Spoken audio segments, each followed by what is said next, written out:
Hey guys, welcome to another video. I'm out here in the garden with Jet, digging some fence post holes. Thought I'd give you an update on Juno. We had quite a scary weekend with him on Sunday. We woke up and he couldn't move.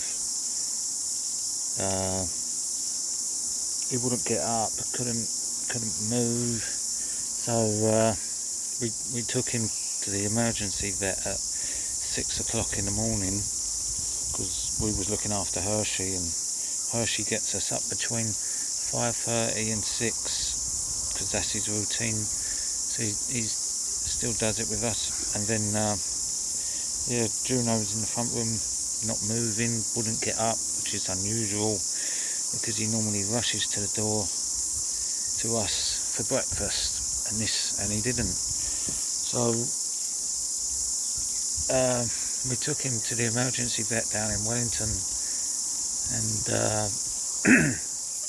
I did some tests on him and stuff, and took his blood tests, and he had a higher temperature and stuff, but they didn't really know what was going on with him. They checked over his bloods with us, and they couldn't really see anything on there, but he still couldn't walk, and he couldn't move or anything. So they gave him a couple of injections in his back of his head, anti-inflammatories and antibiotics, and they're giving us four days worth. So we left there, and then on the Monday,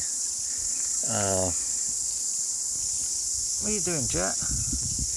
On the Monday, our local vet rang us up and went over all his notes that they got, and they were really concerned and worried about him. So we booked him in for an appointment because they wanted to see him, and they said it looks like he's got septic arthritis, which we looked that up online, and it did sound, the way he was, it kind of sounded like that's what he had. So we took him to the vet, and the day before we took him to his appointment, he got a huge inflamed mass on his shoulder.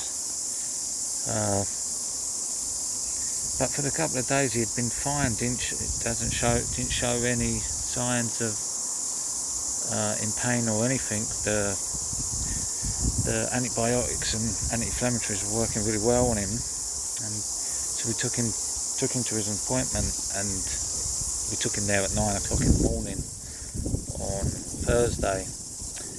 And the vet wanted to keep him in because they was worried what that mass was on his shoulder. They wanted to take a sample of it and drain it. So they kept him in all day, and they cut an incision in his shoulder where the mass was, and they drained all the fluid and the pus that come out of it. And they've upped his dose of antibiotics and anti-inflammatories. They've upped his dose on that, so he's with us now. He's at home, and he can walk, and he's normal as normal. But he's got a great big wound open up, and we have to keep it open. Can't let it close up because whatever is still in there, it needs to come out. So, which keeping him not able to run around and do things, it's been a bit of a challenge, but he doesn't show any signs of pain or anything, like he's just normal Juno. But yeah, I'll show you what he looks like in a bit. He's just inside with Rosie, and I'm out here with Jet. So I'm building this fence along here so they can't get down here. But yeah, I thought I'd update you all what's been going on with Juno. It's been a real stressful week with him, and the most stressful thing is, hold on, that train's going past.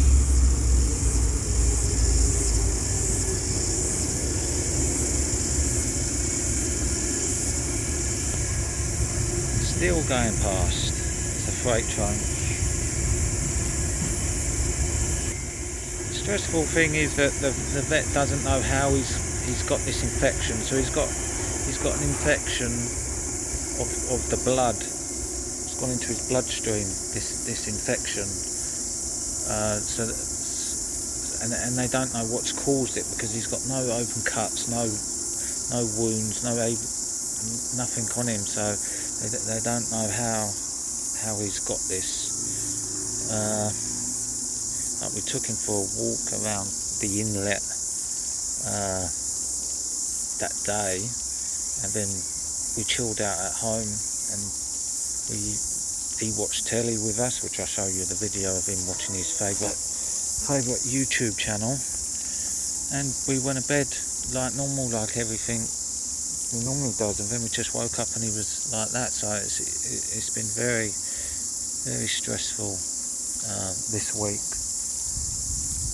So yeah, I'll go inside and show you where he is at the minute, but this video is just an update video with how he's going and what's happened with him. Thanks guys. Jet loves it when I bring the mud up with these things. Obviously I can't do it while I'm filming, but he thinks whatever I bring up is for him, don't you, Jet? Jetty boy. Also, I'm not sure how much you can actually hear me because of these cicadas, but I'll tell you an interesting fact about them.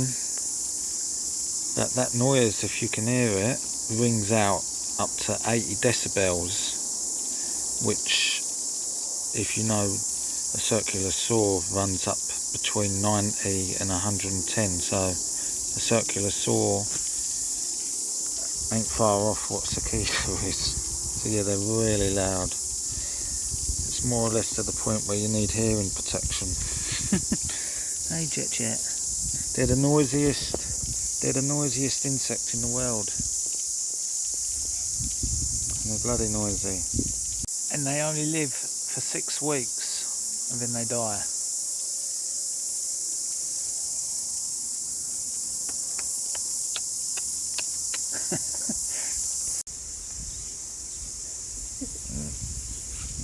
What are you moaning, Jet? Because I moved. Where's his wound? Can't see it. But... I've got this jumper on him, his coat, so he doesn't. It's a bit graphic. It's not that bad today. But it's got to stay open. It's got to stay, yeah. It's got to stay open. Oh, Juno. Yeah. It's got a drain. It's got a drain. But we put this on him so it doesn't get into it. Yeah. Might want to shut the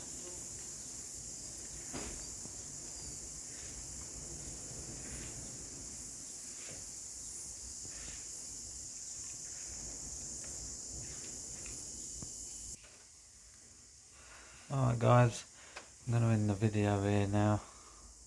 Chill out with Juno. I'm watching TV. We'll see you on the next one. Thanks for watching.